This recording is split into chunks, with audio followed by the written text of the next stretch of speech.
Salut à tous, c'est Cyril71, bienvenue dans cette nouvelle vidéo.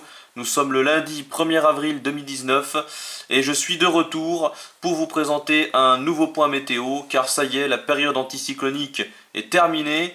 On en voit la fin avec le retour des perturbations pour cette semaine et c'est une bonne nouvelle, notamment du côté de la sécheresse qui n'est pas terminée. Donc on espère que les pluies qui sont prévues dans la semaine vont durer.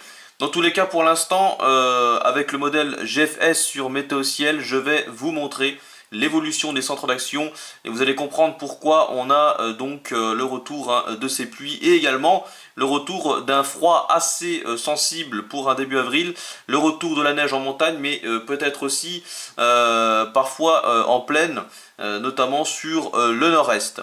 Donc, avec l'animation, on va voir arriver cette goutte froide qui, pour l'instant, du côté de l'Islande, et une goutte froide va se détacher de ce centre dépressionnaire situé vers l'Islande.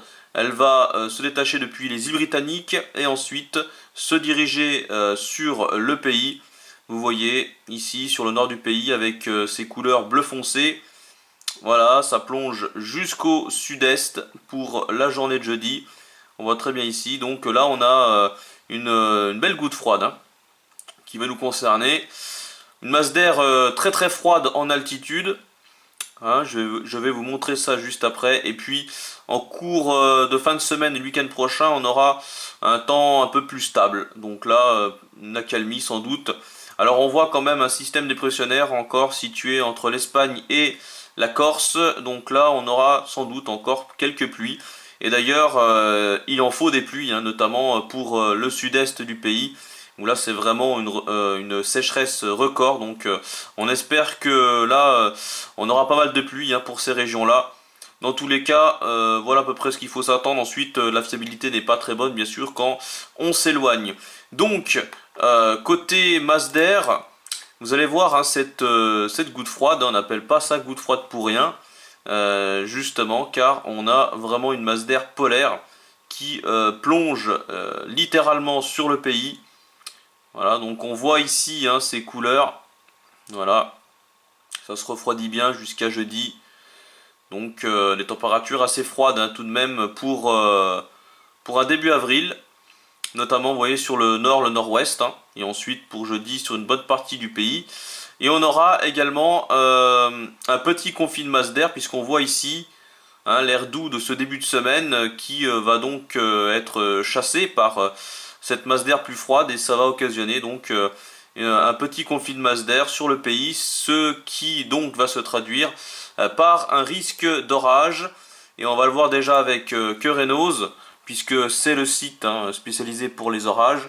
Et on voit notamment pour la journée de mardi, pour demain, donc mardi 2, on voit très bien les régions qui seront les plus concernées par ces orages. Donc c'est essentiellement le nord-est, notamment la Champagne, les Ardennes, une partie de la Lorraine, en descendant du côté de la région centre, une partie de la Bourgogne. Voilà, donc je serai peut-être concerné.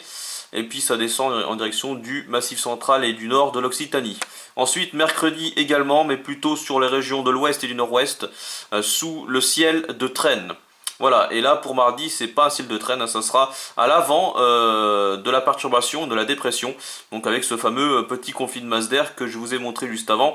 Donc ça va occasionner ces quelques orages localisés. Donc on va surveiller tout ça pour demain. Et avec le modèle Arome maintenant, qui est donc le modèle le plus précis, notamment pour la prévision des orages. Et vous allez justement voir l'évolution des précipitations pour demain. Donc ça va commencer dans l'après-midi autour de 15h à 16h. Donc là on est encore en matinée, là c'est 11h, midi, voilà. Donc là jusqu'à 14h, on voit il se passe pas grand chose. Mais là vous voyez à partir de 15h, 16h, on va voir quelques précipitations qui vont commencer à se renforcer. Et on y voit notamment sur l'ouest de la Bourgogne, ici. Voilà, donc là ça pourrait bien être des orages. Ça semble remonter dans un flux de sud-ouest. Donc là aussi, on a peut-être une formation ici.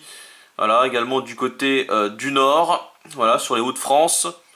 Vous voyez ici. Et puis en fin d'après-midi, ça se décale, vous voyez. Ça monte en direction des frontières belges, pour en tout cas la partie plus au nord. Pour les Hauts-de-France, voilà, les Ardennes également, et ça descend donc jusqu'au niveau du Morvan. Donc exactement comme que Renault le dit hein, pour ses prévisions. Donc on voit que le risque devrait durer quasiment jusqu'en début de soirée. Voilà, donc on voit très bien l'évolution hein, ici de ces quelques orages. Donc a priori ils ne seront pas nombreux, mais il faudra surveiller donc toute cette partie-là entre la Belgique, les Hauts-de-France, les Ardennes, et puis en descendant donc du côté de la Bourgogne, on aura également des précipitations à surveiller du côté du sud du pays. Voilà. Bon, eh ben, je crois que je vous ai tout dit dans cette vidéo. Voilà, donc j'espère qu'elle vous aura plu et c'est à surveiller hein, pour les premiers orages peut-être de l'année. Si vous avez la chance d'être concerné, de pouvoir filmer en tout cas ces orages, eh ben bonne chasse à vous. Et moi je vous dis à très bientôt pour une prochaine vidéo. Salut!